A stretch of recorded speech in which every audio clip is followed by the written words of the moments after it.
Hello everyone, welcome in your channel Pragati's home science study lab. इससे पहले वाले video में हमने MA home science first semester के सिलेबस को डिस्कस किया था। आज हम एमए थर्ड सेमेस्टर के सिलेबस को डिस्कस करेंगे। आपके एमए थर्ड सेमेस्टर में जो पेपर्स रहने वाले हैं 3 थ्योरी के, 2 प्रैक्टिकल और 1 प्रोजेक्ट वर्क रहेगा आपका इस बार। तो जो 3 आपके थ्योरी के पेपर हैं उसमें पहला है आपका advance textile and fashion designing, second है research methodology and statistic, third है आपका थ्योरीज ऑफ ह्यूमन डेवलपमेंट। तो ये 3 थ्योरी के पेपर हो गए। अगर मार्क्स डिस्ट्रीब्यूशन की बात करूं तो आपका 70 मार्क्स का एक्सटर्नल पार्ट रहेगा, यानी एग्जाम में जो पेपर आने वाला है वो 70 मार्क्स का रहेगा, और 30 मार्क्स का आपका इंटरनल रहेगा यानी कि मिड टर्म।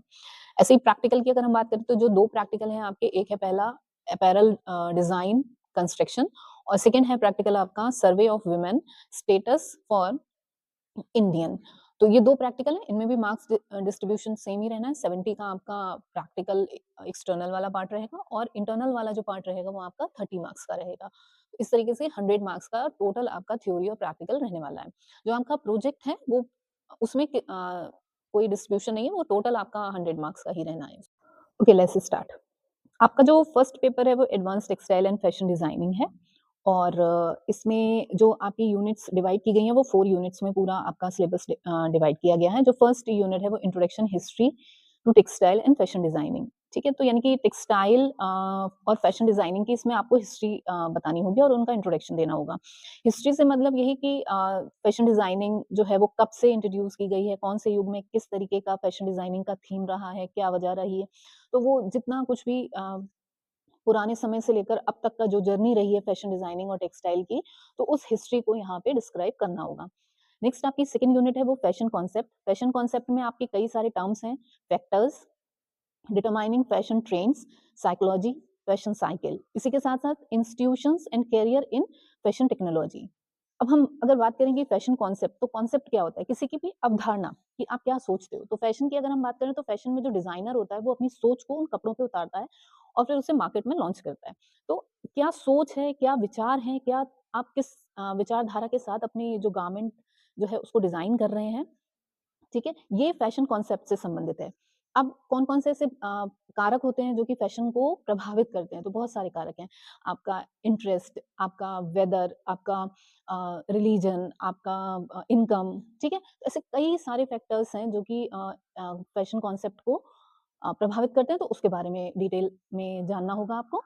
फिर है डिटरमाइनिंग फैशन ट्रेंड्स। अब फैशन ट्रेंड्स को कौन डिटरमाइन करता है, मतलब कौन से ऐसे तत्व हैं जो फैशन ट्रेंड्स को निर्धारित करते हैं। तो ये भी काफ़ी कुछ आपका जो है फैक्टर से ही रिलेटेड है, तो इसको भी पढ़ेंगे आप। साइकोलॉजी, क्या मनोविज्ञान है, फैशन कॉन्सेप्ट जो है फैशन के प्रति देखा है कि आज जैसे अभी सर्दियाँ चल रही हैं, सर्दियाँ नहीं मतलब अभी जो मौसम चल रहा है उसमें वेलवेट का कपड़ा जो है बहुत फैशन में आया हुआ है, ठीक है?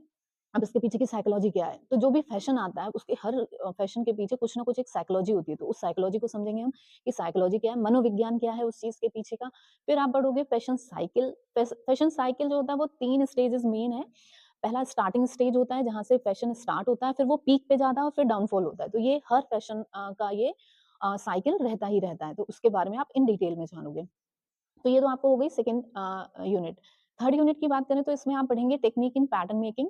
अब टेक्निक्स क्या है पैटर्न मेकिंग की? पैटर्न मेकिंग यानी कि कोई भी आप जो डिज़ाइन करने जा रहे हो उसका पैटर्न बनाना, कि कैसे हम पैटर्न बनाएँ ताकि उसको हम गारमेंट पे उतार सकें और वो सही नाप के साथ वो गारमेंट तैयार हो, ठीक है? इसलिए हमें पैटर्न मेकिंग की ज़रूरत होती है। अब पैटर्न मेकिंग के लिए हम कौन-कौन सी टेक्निक्स यूज़ करते हैं? फ्लैट पैटर्न, ठीक है? ड्रैपिंग, ड्राफ्टिंग, और इन सब का आप क्या पढ़ोगे, इनकी एप्लीकेशन पढ़ोगे कि इनको कैसे एप्लीकेबल करते हैं हम, इनके क्या प्रिंसिपल्स हैं, इनके क्या लिमिटेशंस हैं, ठीक है? तो फ्लैट पैटर्न्स जो कि फ्लैट होते हैं दिखने में, ठीक है? चाहे वो कागज़ पे हो, चाहे वो आपके कपड़े पे हो। तो जो भी फ्लैट पैटर्न तैयार होता है सो फ्लैट पैटर्न्स के अंतर्गत आता है। ड्राफ्टिंग आपकी पेपर पे करते हो, फिर उसको आप कपड़े पे रखकर काटते हो, ठीक है? और ड्रैपिंग क्या होती है? ड्रैपिंग का मतलब जो भी डमी होती है ना, उस पे कपड़ा रख-रख के जो डिज़ाइनर्स उसकी फिटिंग लेते हैं, नाप लेते हैं, तो उसको हम ड्रैपिंग कहते हैं, ठीक है? तो ये तो बेसिक टर्मिनोलॉजी थी ताकि आपको शब्दों का अर्थ समझ में आ जाए, ठीक है? इन डिटेल विद डेफिनिशंस जब आप आगे सिलेबस पढ़ोगे ना, तब आपको अच्छे से समझ में आएगा। तो इन्हीं सब के आपको एप्लीकेशन, प्रिंसिपल्स और लिमिटेशंस जाननी है। नेक्स्ट आपका फिटिंग। तो फिटिंग ये सबसे बड़ी कहते हैं ना कपड़े गारमेंट की खूबसूरती फिटिंग पे ही डिपेंड करती है। तो इसमें आप पढ़ोगे प्रिंसिपल्स ऑफ फिटिंग की, फिटिंग के लिए कौन-कौन से प्रिंसिपल्स फॉलो किए जाते हैं। और इसके साथ-साथ क्या कॉमन फिटिंग प्रॉब्लम्स आती हैं, क्योंकि अगर फिटिंग अच्छी नहीं होती तो हमको गारमेंट समझ ही नहीं आता। तो कौन-कौन सी ऐसी कॉमन प्रॉब्लम्स हैं जो फिटिंग के दौरान हम फेस करते हैं, तो उनको जानेंगे। और जो रेडीमेड गारमेंट्स होते हैं, उनमें फिटिंग की क्या प्रॉब्लम होती है, उनको भी जानेंगे। तो यहाँ पे आपका जो फर्स्ट पेपर है advance textile and fashion designing, वो डन होता है, ठीक है। अब हम बात करते हैं आपके सेकंड पेपर की। सेकंड पेपर आपका रिसर्च मेथोडोलॉजी एंड स्टैटिस्टिक है। इसको 5 यूनिट्स में डिवाइड किया गया है। पहली यूनिट आपकी जो है वो definition, concept and steps of research है। अब देखो, रिसर्च का जो बेसिक मीनिंग है वो री प्लस सर्च, जो हम आमतौर पे पढ़ते हैं, समझते हैं, तो बस इतना अभी मैं बता रही हूँ कि जो रिसर्च है वो 2 शब्दों से मिलकर बना है, री प्लस सर्च। री माने पुनः और सर्च माने खोजना। तो जो पहले खोज हो चुकी है उसी पे खोज करना, पुनः खोज करना, ठीक है? तो इसकी क्या ज़रूरत पड़ी? इसकी ये ज़रूरत पड़ी क्योंकि जो पहले समय में चीज़ें खोजी जा चुकी हैं, तो उनका अस्तित्व आज के टाइम में, यानी कि वर्तमान से वो कितना खुद को समायोजित कर पाती जो पुराने समय में चीज़ें खोजी गई हैं, उन पे रिसर्च करना, ताकि वो वर्तमान समय में हम उनको रीयूज़ कर पाएँ या और अच्छे से उन चीज़ों में कुछ चीज़ें ऐड ऑन करके उनको आज के समय के हिसाब से हम बना पाएँ, ठीक है? तो इसलिए रिसर्च की आवश्यकता होती है। जैसे मोबाइल फ़ोन इसका सबसे बढ़िया उदाहरण है कि पहले सिर्फ़ हम उसपे बात कर सकते थे, आवाज़ सुन सकते थे, बट अब आज के वर्तमान समय में हम उसपे बहुत कुछ, अपना प्रोजेक्ट बना सकते हैं, हम अपनी स्टडी कर सकते हैं, वीडियोज़ बना सकते हैं, रील्स बना सकते हैं, बहुत सारी चीज़ें, हम बहुत सारे काम अब अपने मोबाइल फ़ोन पर कर सकते हैं, ठीक है? तो ये किसका नतीजा है? ये रिसर्च का नतीजा है। तो इसी की रिसर्च की आप डेफिनेशंस, डेफिनेशंस का मतलब किसी राइटर के अकॉर्डिंग प्रॉपर इन्वर्टेड कॉमा वाली जो डेफिनेशंस हैं, एटलीस्ट 3 डेफिनेशंस आपको रटी हुई होनी चाहिए। तो ये 3 डेफिनेशंस आप ये लर्न कर लीजिए और उन्हीं का मीनिंग समझ लीजिए कि वो क्या कहना चाह रहे हैं। तो आपका जो इंट्रोडक्शन है ना, कॉन्सेप्ट और मीनिंग ऑफ रिसर्च, वो आपका कंप्लीट हो जाता है, ठीक है? अब हम बात करते हैं कि स्टेप्स ऑफ रिसर्च। अब पूरी रिसर्च आपकी जो है ना वो स्टेप्स ऑफ रिसर्च में फिनिश, जितने इसके स्टेप्स हैं, आपकी पूरी रिसर्च उसी में कहते हैं ना कंपाइल हो जाती है, पूरी रिसर्च उसी में डन हो जाती है। अच्छा, इसी में जो फर्स्ट यूनिट है उसका जो बी पार्ट है उसमें आपसे पूछा गया है need importance of research in home science. अब यहाँ पे रिसर्च की तो बात की गई है, पर सिर्फ की गई है किसमें? होम साइंस में। तो ग्रह इसको जब अगर ये क्वेश्चन आप अटेम्प्ट करते हो तो इसको लिखने का सबसे अच्छा तरीका है जो होम साइंस की 5 ब्रांचेस हैं। जैसे कि पहला आपका फूड एंड न्यूट्रिशन, सेकंड आपका टेक्सटाइल, थर्ड आपका एफआरएम यानी कि फैमिली रिसोर्स मैनेजमेंट, फोर्थ आपका ह्यूमन डेवलपमेंट और फिफ्थ आपका एक्सटेंशन एजुकेशन। तो ये सारी जो पांचों ब्रांचेस है ना, इन पांचों ब्रांचेस को लेकर आप इसकी इंपॉर्टेंस और नीड को डिस्क्राइब कर सकते हो, तो बहुत मैटर आप आराम से लिख सकते हो। अब जैसे फूड एंड न्यूट्रिशन की बात करें तो वहाँ पे रिसर्च की क्या आवश्यकता है? अब देखो, दिन नए-नए जो भोज्य पदार्थ हैं वो दिन प दिन इंट्रोड्यूस होते जा रहे हैं, नई-नई बीमारियाँ इंट्रोड्यूस होती जा रही हैं हमारे वर्ल्ड में, ठीक है? तो ऐसे में क्या होता है कि हमको ये जानना होता है। अब जैसे कोरोना आया, तो कोरोना पे रिसर्च हुई ना कि इसको कैसे कंट्रोल किया जा सकता है, ठीक है? बाय जो है हम फूड थेरेपी के द्वारा हम इसको कैसे कंट्रोल कर सकते हैं। तो हमको पता चला ना कि विटामिन सी, ज़िंक, ठीक है? इनके द्वारा हम जो है इनको कंट्रोल कर सकते हैं। तो अपनी डाइट में उसको इंक्लूड करना, तो ये सारी चीज़ें किसका नतीजा है? रिसर्च का। तो नई-नई बीमारियों के बारे में जानना, उनके लिए फूड थेरेपी को जानना। अब जैसे जंक फूड है, जंक फूड हमारे हेल्थ पे किस तरीके से बुरा प्रभाव डालता है, ये हमको कैसे पता चला? रिसर्च हुई तभी तो पता चला ना।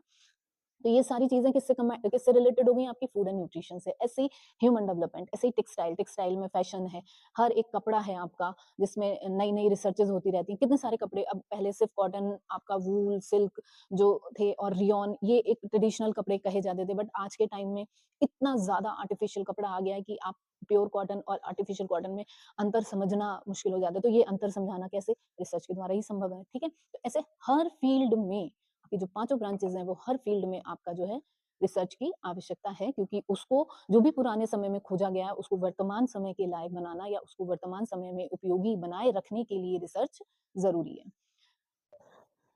नेक्स्ट यूनिट पे बढ़ने से पहले ना मैं आपको स्टेप्स ऑफ रिसर्च क्लियर कर देती हूँ, क्योंकि यही स्टेप्स आपके नेक्स्ट सारी यूनिट्स में कवर किए गए हैं। तो जो आपके स्टेप्स ऑफ रिसर्च हैं, पूरी रिसर्च को 11 स्टेप्स में बाँटा गया है। जो पहला स्टेप है वो है फॉर्मुलेशन रिलेटेड प्रॉब्लम, यानी कि समस्या शोध समस्या निर्धारित करना।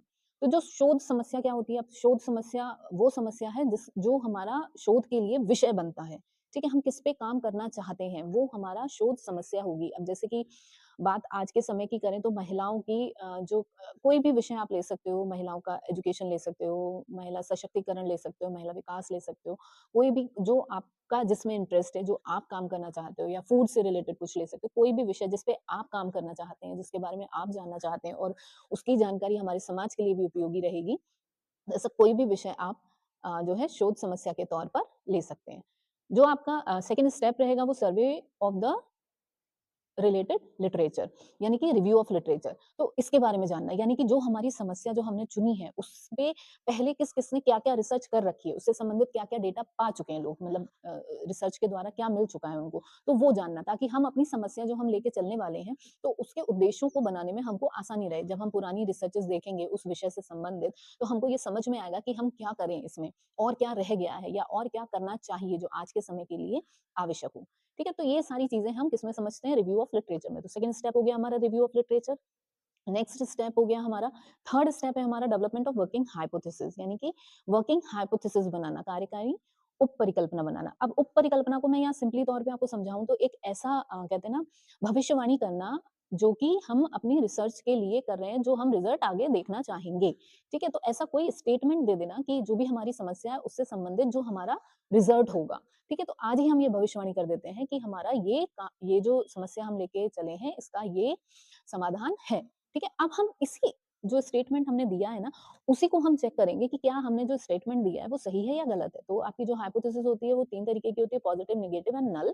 तो ये डिटेल में हम आगे बाद में बात करेंगे। फिलहाल यहाँ पे वर्किंग हाइपोथेसिस, ये हम अपनी रिसर्च को एक दिशा देने के लिए बनाते हैं। एक ये हमारा मानसिक, एक कहते हैं ना, एक मानसिक विचार है, एक स्टेटमेंट है जो हम अपनी रिसर्च को देते हैं। नेक्स्ट आपका जो स्टेप है वो प्रिपेयरिंग रिसर्च डिजाइन। अब हम क्या करना है, हमको रिसर्च डिजाइन बनानी है।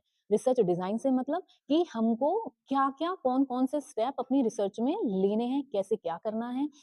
अ, हमें अपने सर्वे के लिए कौन-कौन से उपकरण लेने हैं, हम जब सर्वे करके आएँगे तो हमें कौन-कौन से टेस्ट लगाने हैं, कैसे क्या करना है। ये सारी चीज़ें हम अपनी रिसर्च डिजाइन में स्टेप बाय स्टेप लिख लेते हैं, ताकि हमको रिसर्च करने में आगे प्रॉब्लम ना हो। यानी कि एक प्लान तैयार करना, एक प्लान ऑफ वर्क तैयार करना अपनी रिसर्च के लिए, वो रिसर्च डिजाइन कहलाता है।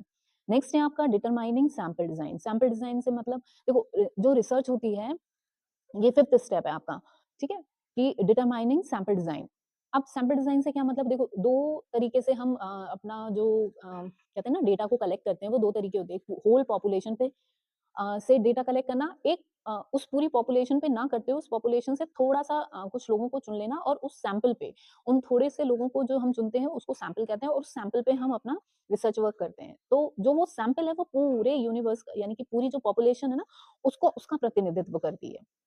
तो अब ज़रूरी नहीं ना कि अ, पूरी होल पॉपुलेशन पे हम सर्वे करें, ठीक है? तो ऐसे में क्या होता है कि हम सैंपल चुन लेते हैं। तो उसमें सैंपल चुनने से क्या होता है कि हमारा टाइम जो होता है वो बचता है, हमारी एनर्जी बचती है, हमारा मनी बचता है, ठीक है? हमें रिसोर्सेज़ कम से कम चाहिए होते हैं, और वो जो सैंपल होता है वो शर्त यही होती है कि वो पूरी हो आपकी जो पॉपुलेशन है, ठीक है? उसको रिप्रेज़ेंट करने वाला हो, तभी वो एक कहते हैं ना, सही सैंपल कहलाता है।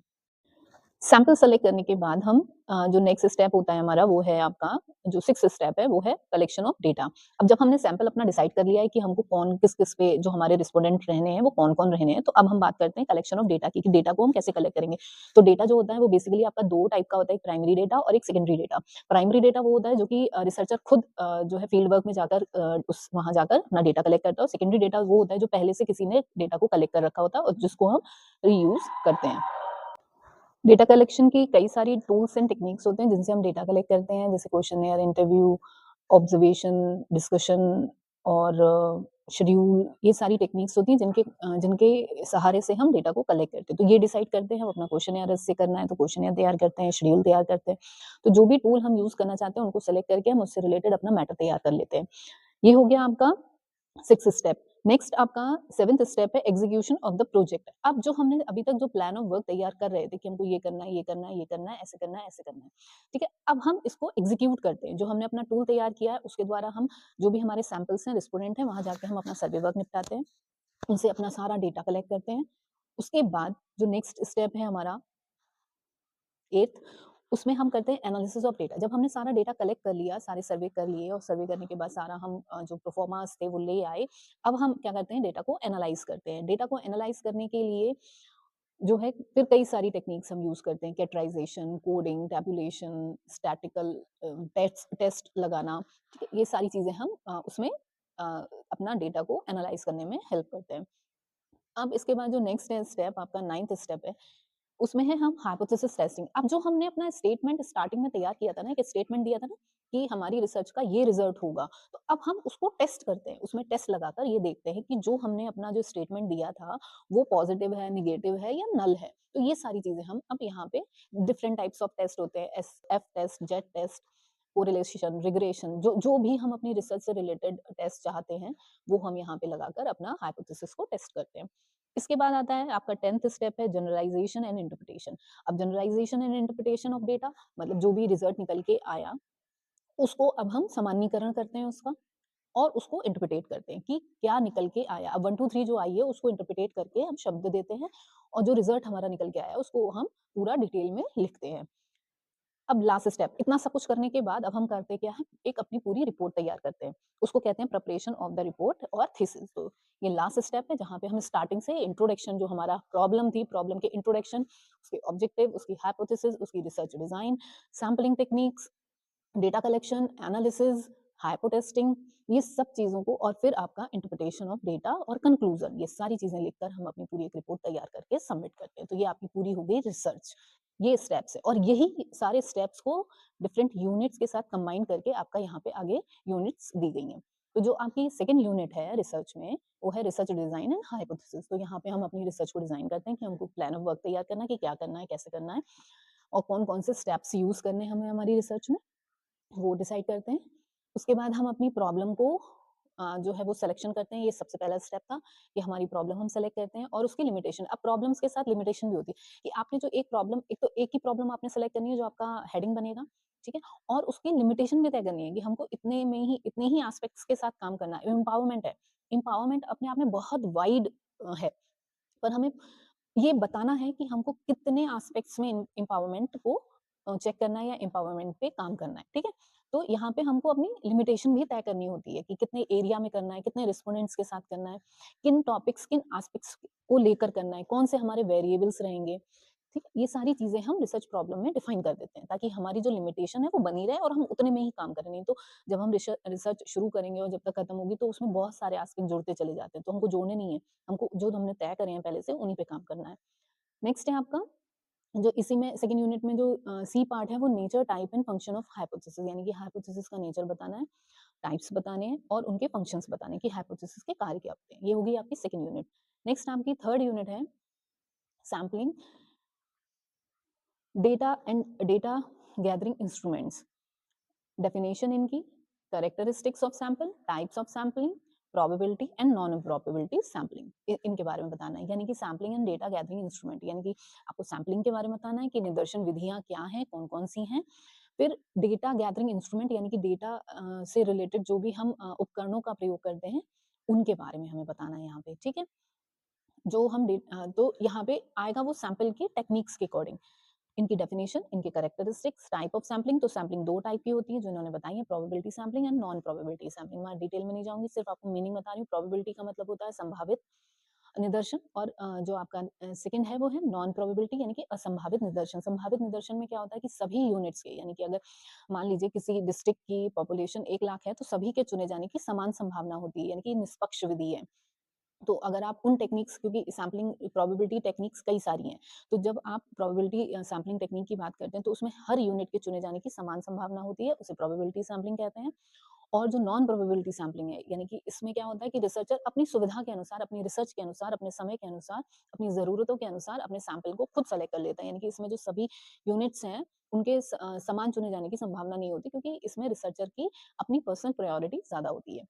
यहाँ पे आपका सेकंड यूनिट का पहला पार्ट फिनिश हुआ। इसी में सेकंड पार्ट जो है वो selection of tools for data collection, यानी कि डेटा गैदरिंग इंस्ट्रूमेंट जो बात करी गई है वो ये है कि जो डेटा कलेक्शन का जो टूल्स हैं वो कौन कौन से हैं। क्वेश्चनएयर मैंने आपको पहले बताया कि क्वेश्चनएयर, इंटरव्यू, शेड्यूल, ऑब्जर्वेशन और ग्रुप डिस्कशन, ठीक है। कि आपने इनका इंट्रोडक्शन, जितने भी ये टूल्स हैं क्वेश्चनएयर, इंटरव्यू, ऑब्जर्वेशन, शेड्यूल, सबका इंट्रोडक्शन, सबकी करेक्टरिस्टिक्स, सबके टाइप्स, कितने कितने टाइप्स के हैं ये, और इनकी लिमिटेशंस क्या हैं, ठीक है। ये सारी चीजें आपने इसमें याद करनी है।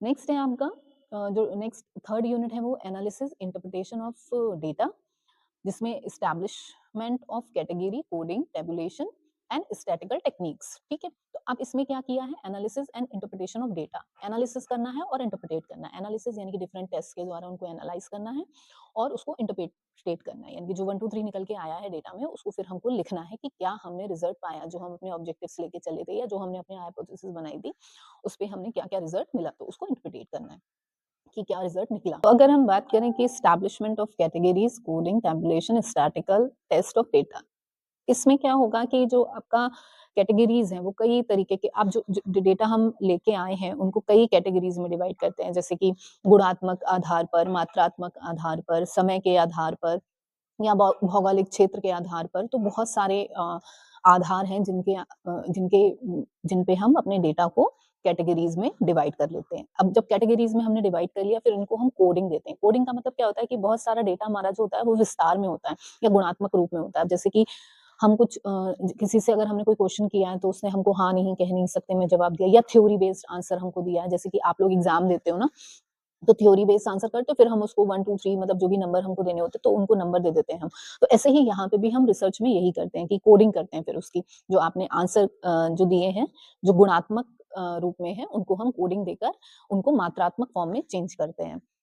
फिर जब हम कोडिंग कर लेते हैं तो हमारे पास सब क्या आंकड़े इकट्ठे हो गए, इनको हम सारणीकरण करते हैं, इनका यानी कि टेबुलेशन करते हैं। सारणीकरण करने से क्या होता है कि हमारा जो डेटा है वो ऑर्गेनाइज हो जाता है, कि हर चीज जो अलग अलग अभी बिखरा हुआ था वो सब ऑर्गेनाइज हो गया टेबल फॉर्म में, जहाँ पे वो टेबल चाहे वो कंटिन्यूअस टेबल हो या डिस्क्रीट टेबल हो, जैसी भी टेबल होती है उसके हिसाब से हम अपना, जैसा हमें डेटा चाहिए होता है जिस हिसाब से, उस हिसाब से हम अपने डेटा को टेबल्स में चेंज कर लेते हैं। अब जब टेबल्स में चेंज कर लिया, टेबल में हमने रख लिया, अब हम इनमें टेस्ट लगाते हैं जो भी हमको चाहिए होता है। अगर हमें सेंट्रल टेंडेंसी जाननी है तो मीन मीडियन मोड का यूज करते हैं, हमें कुछ टेस्ट लगाना है, रिलेशंस जानने हैं दो वेरिएबल्स के बीच में तो हम टी टेस्ट है, आपका कोरिलेशन टेस्ट है, तो जो भी टेस्ट है उनको हम यूज करके वहां पे डेटा को एनालाइज कर लेते हैं विद टेस्टिंग, और फिर रिजल्ट निकल आता है। इस आधार, ये सारी चीजें हमारी किसमें आती हैं, analysis and interpretation of data में। अब जो लास्ट यूनिट है आपकी वो है format of the synopsis, format project and dissertation, format abstract, format of research paper। ये सारे एबीसी करके दिए गए हैं आपके, 4 फॉर्मेट पूछे गए हैं आपसे। पहला सिनॉप्सिस है, तो सिनॉप्सिस क्या होता है कि पूरी आपकी थीसिस का स्टार्टिंग फॉर्म, जहाँ पे आप सिनॉप्सिस में ये बताते हैं कि आपने प्रॉब्लम क्या डिसाइड करी है, आपने अपने ऑब्जेक्टिव क्या रखे हैं, आपने हाइपोथेसिस क्या रखी है, आपने सैंपल डिजाइन क्या रखी है, और सैंपल डिजाइन के साथ आप कौन कौन से टेस्ट इस पे लगाएंगे। सिंपल इतना स्टार्टिंग बेस आप बता देते हो कि ये मुझे काम करना है, तो ये आपकी सिनॉप्सिस होती है। फाइनल प्रोजेक्ट जो आप पूरा सर्वे कर लेते हो, अब इसमें क्या होता है, जो प्रोजेक्ट फॉर्मेट ऑफ प्रोजेक्ट या डिसर्टेशन होता है उसमें कुछ चीजें ऐड हो जाती हैं, जैसे अभी आपने पूरा अपना बता दिया, इंट्रो, प्रॉब्लम, आपका ऑब्जेक्टिव, आपकी हाइपोथेसिस, रिसर्च डिजाइन, आपके सारा रिसर्च मेथोलॉजी यानी कि सैंपल डिजाइन, आपका टेस्टिंग, आपने क्या करना है, स्टैटिकल टेस्ट क्या लगाए, और उसके बाद जो ऐड होता है वो आपका रिजल्ट एंड कंक्लूजन। ठीक है, ये चीजें इसमें ऐड हो जाती हैं, किसमें, प्रोजेक्ट में। तो ये पूरा आपका कंपाइल तैयार हो जाता है प्रोजेक्ट। इसके अलावा जो थर्ड है वो है फॉर्मेट ऑफ एब्स्ट्रैक्ट। एब्स्ट्रैक्ट क्या होता है कि पूरी रिसर्च का एक डेढ़ पैराग्राफ जिसमें आपने अपनी पूरी रिसर्च को कंपाइल कर दिया, यानी कि आपने बता दिया कि आपने क्या विषय लिया है, आपने क्या काम किया उस पर और क्या रिजल्ट निकल के आया, ये 3 चीजें आपने उसमें डिस्क्राइब कर दी एक डेढ़ पैराग्राफ के अंतर्गत। तो ये आपका पूरी रिसर्च का एक एब्स्ट्रैक्ट तैयार हो जाता है। इसके बाद लास्ट है आपका research paper, format of research paper. तो रिसर्च पेपर क्या होता है, एक मिनी कहते हैं ना, एक मॉडल है किस चीज का, आपका प्रोजेक्ट का, जो आपने पूरा डिसर्टेशन पूरा रिसर्च वर्क किया है, सेम उसी का एक एक डेढ़ डेढ़ पैराग्राफ हर चीज का, मतलब आपके इंट्रोडक्शन का, आपके ऑब्जेक्टिव्स, आपकी हाइपोथेसिस, आपकी रिसर्च डिजाइन, आपकी रिसर्च मेथोलॉजी, आपका फाइंडिंग्स क्या है, एक एक लाइन में आपने अपनी फाइंडिंग्स क्लियर करनी है और कंक्लूजन देना है। और आपने अपने हाँ, ये सारी चीज़ें आपने जब एक ही उसमें 12-13 पन्नों का एक तैयार करते हैं जब रिटन मटेरियल, वो रिसर्च पेपर कहलाता है। तो ये सारी चीज़ें आपकी हो गई किससे रिलेटेड, रिसर्च से रिलेटेड। ठीक है, तो यहाँ पे आपका ये जो सेकंड पेपर है, रिसर्च मेथोलॉजी एंड स्टैटिस्टिक करना। जो सेकंड यूनिट है वो आपकी principles, basic concept, critic and implication of theory, psycho analytic theories, यानी कि जो आगे आपसे थ्योरीज पूछी गई हैं उनके सबके प्रिंसिपल्स बताने हैं, उनका कॉन्सेप्ट बताना है, उनका क्रिटिक बताना है यानी कि उनकी आलोचना करनी है, और उनका इम्प्लीकेशन कि वो कैसे थ्योरीज हाँ, लाइफ में इम्प्लीकेशंस हुई हैं, उनके बारे में बताना है। तो जो मेन थ्योरीज़ आपसे पूछी गई हैं, वो है पहली है एरिक्सन साइको सोशल थ्योरी, जो कि एरिक्सन के द्वारा दी गई है और इनकी 8 स्टेजेज़ हैं। हर स्टेज जो है वो आपकी एक प्रॉब्लम से रिलेटेड है और इस प्रॉब्लम को सॉल्व कैसे करता है पर्सन, वो बताया गया कि आपके व्यक्तित्व का विकास तभी संभव है जब आप अपनी प्रॉब्लम्स को सॉल्व करने का नेचर डेवलप कर लेते हो। अगर बच्चा प्रॉब्लम सॉल्विंग नेचर डेवलप है, तो वो कॉन्फिडेंट होता है, अ, वो होपफुल होता है और अगर इसके अगेंस्ट अगर वो प्रॉब्लम सॉल्विंग नेचर उसका नहीं होता है, तो वो कन्फ्यूज़्ड रहता है, कॉन्फिडेंस नहीं होता है और वो आगे नहीं बढ़ पाता, मतलब आगे सोच नहीं बढ़ा पाता है।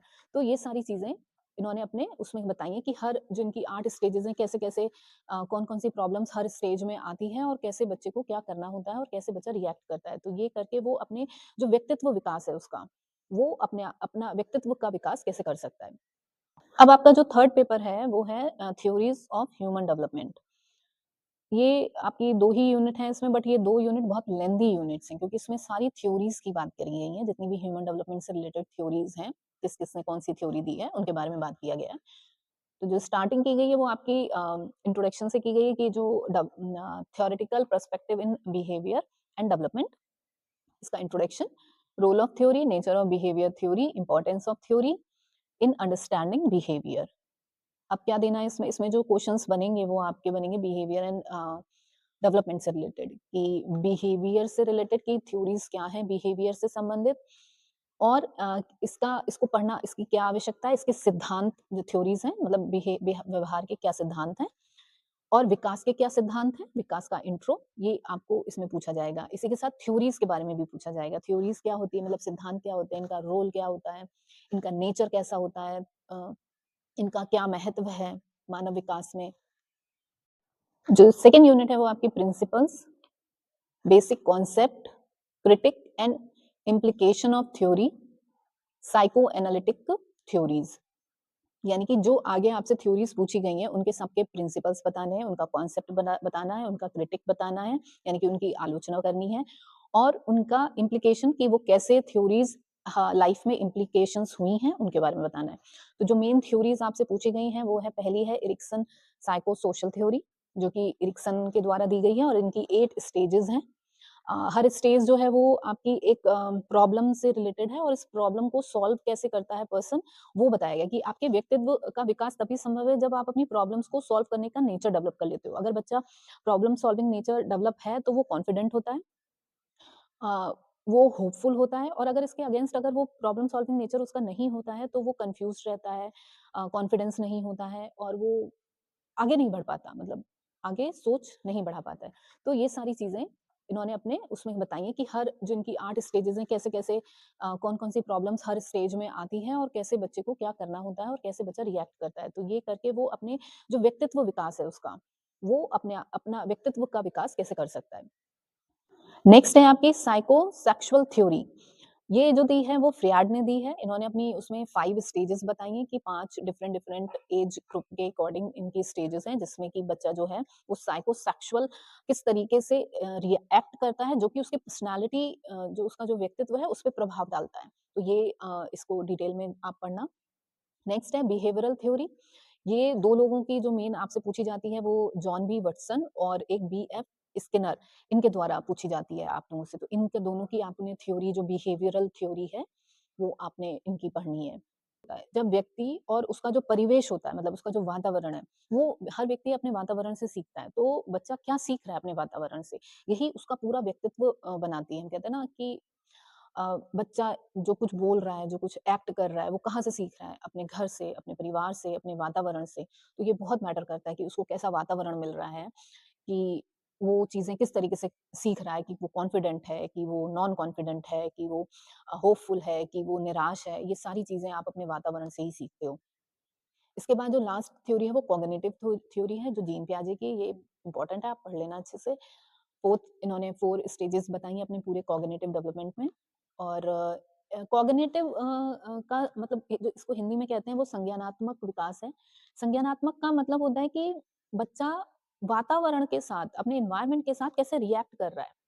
कैसा इंटरैक्ट कर रहा है, ठीक है? और उसको कैसे रिटेन कर रहा है कि कुछ भी चीज़ें उसके सामने आ रही हैं, जा रही हैं वातावरण में, जो चीज़ें हो रही हैं, उनके साथ वो कैसे खुद को इंटरैक्शन कर रहा है और खुद को कैसे उनको आत्मसात कर रहा है अपने अंदर। तो ये पूरी प्रोसेस कि कब बच्चा जैसे होता है ना कि छोटे-छोटे से बच्चे होते हैं, उनको कोई चीज़ अगर दिखाओ, बॉल दिखाओ और बहुत न्यूबॉर्न बेबी होता है, न्यूबॉर्न से मतलब 6 से आपका 12 महीने का बच्चा जो होता है, उसको अगर कुछ चीज़ आप दिखाते हो और फिर अगर हाथ पीछे करते हो, तो उसके लिए उसका अस्तित्व खत्म। जब जब तक उसको वो चीज़ दिख रही थी, तब तक तो उसको समझ में आ रहा था कि ये है, ठीक है? जैसे ही आपने हाथ पीछे किया, उसके लिए वो चीज़ खत्म हो गई, ठीक? लेकिन जैसे-जैसे बच्चा बड़ा होता है, तो उसको समझ में आता है कि ये बॉल यहाँ पे तो थी और ये हाथ पीछे गया, यानी कि वो बॉल यहाँ से पीछे गई है, तो वो पीछे घूम के आता है साल भर का बच्चा।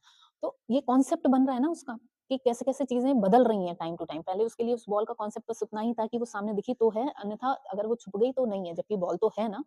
तो ये संज्ञानात्मक विकास है कि अपने एनवायरनमेंट को जानना और उसके साथ इंटरैक्ट कैसे करना और उसको कैसे आत्मसात करना कि क्या चीज़ें हो रही हैं, क्या चीज़ें मतलब हकीकत में हो रही हैं और क्या चीज़ें आध्यात्मिक तौर पे हो रही हैं, क्या चीज़ें नहीं हो रही हैं। ये सारी चीज़ें जानना यानी कि जो कॉग्निटिव डेवलपमेंट है वो आपका थिंकिंग, रीज़निंग, आपकी प्रॉब्लम सॉल्विंग नेचर को डेवलप करने में हेल्प करता है। तो यहाँ पे ये सारी आपकी हो गई थ्योरीज़। अब आपके 3 थ्योरी के पेपर जो थे वो कंप्लीट होते हैं। अब हम बात करते हैं आपके प्रैक्टिकल की। तो जो 2 प्रैक्टिकल्स आपके हैं, पहला उसमें है अपैरल डिज़ाइन एंड कंस्ट्रक्शन। इसमें आपको जो फ़ाइल तैयार करनी होगी, उसमें आपको सबसे 3 यूनिट्स इसमें दी गई हैं। 3 इसमें पहली है आपकी हैंडलिंग ऑफ स्विंग मशीन यानी कि जो सिलाई मशीन होती है, उसके बारे में लिखना, उसके पार्ट्स के बारे में लिखना और इसको कैसे हैंडल करते हैं, कैसे इस पे कार्य करते हैं, उनके पूरे पॉइंट आउट कर देना, ठीक है? फिर आपका जो इसी में सेकंड टॉपिक है वो स्विंग टेक्नीक है। तो कौन-कौन सी स्विंग टेक्नीक है, यानी कि सिलाई की तकनीकियाँ कौन-कौन सी हैं। तो बेसिक सीम्स कौन-कौन सी हैं, बेसिक सिलाइयाँ कौन-कौन सी हैं, उनके नमूने बनाना, उनके बारे में लिखना। सीम फिनिशेस यानी कि जो सिलाई की जो फिनिशेस होती है, परिसज्जा होती है, वो हम कैसे-कैसे करते हैं, उनके बारे में बताना, उनके टाइप्स के सैंपल बनाकर उनके बारे में लिखना। Fullness, gather, pleats, dart, cuff, tucks, placket, fasteners, neckline, collar, types of collar और sleeves and types of sleeves. तो इन सब के बारे में आपने इनके सैंपल्स बनाने हैं थोड़े छोटे-छोटे और इनके बारे में थ्योरी लिखनी है। नेक्स्ट जो थर्ड है इसमें पार्ट वो drafting of adult body block यानी कि एडल्ट का बॉडी ब्लॉक बनाना है आपको और 2 ड्राफ्टिंग दी गई हैं आपको। एक आपको दी गई है ब्लाउज की, प्लेन ब्लाउज की डिज़ाइन ड्राफ्टिंग करके उसका सैंपल लगाना और उसकी पूरी ड्राफ्टिंग को नोट आउट करना है और जो दूसरी चीज़ पूछी दी गई है वो आपको दी गई है लेडीज़ कुर्ती। तो इसकी पूरी ड्राफ्टिंग और इसी की पूरी ड्राफ्टिंग को लिखना और छोटा पैटर्न इसका सैंपल तैयार करके लगाना। ये तो हो गया आपका फर्स्ट प्रैक्टिकल। जो सेकंड प्रैक्टिकल है वो survey of women status of Indian. तो कोई भी वुमेन से रिलेटेड आप टॉपिक ले सकते हो विमेन हाइजीन पे ले सकते हो, वुमेन को फूड से कनेक्ट करके मतलब उनकी हेल्थ इश्यूज़ को ले सकते हो, उनकी एम्पावरमेंट को ले सकते हो, उनकी इकोनॉमिक ग्रोथ को ले सकते हो, कोई भी टॉपिक ऐसा सेलेक्ट कर लीजिए, जैसा भी आपका मेंटोर की हेल्प से और उसपे पूरा जैसे कि अभी मैंने रिसर्च वाला आपको चैप्टर समझाया है, उस आधार पर सारे टॉपिक्स लेकर, सारी हेडिंग्स कवर करते हुए, जो स्टेप्स हैं रिसर्च के, उन सबको कवर करते हुए एक मिनी सर्वे तैयार करना होगा आपको और उसकी पूरी रिपोर्ट तैयार करनी होगी। ये हो गया आपका सेकंड प्रैक्टिकल और ऐसे ही आपका जो प्रोजेक्ट है, वो थोड़ा-सा क्योंकि ये तो सर्वे प्रैक्टिकल हो गया, आपको तो सर्वे तो छोटे मतलब कम मैटर के साथ आप इसको तैयार कर सकते हो, बट जो आपका डिसर्टेशन वर्क हो, जो प्रोजेक्ट होगा, उसमें कुछ पार्ट इस सेमेस्टर में करना है, यानी कि आपको अपना प्रपोज़ल या सिनॉप्सिस इस सेमेस्टर में बनानी होगी, थर्ड सेमेस्टर में और फाइनल जब सबमिट करेंगे आप, वो आपका फोर्थ सेमेस्टर में फाइनल प्रोजेक्ट आप सबमिट करेंगे, ठीक है? इस तरीके से ये आपका पूरा सिलेबस थर्ड सेमेस्टर का डन होता है। आई होप आपको समझ में आया। Thank you.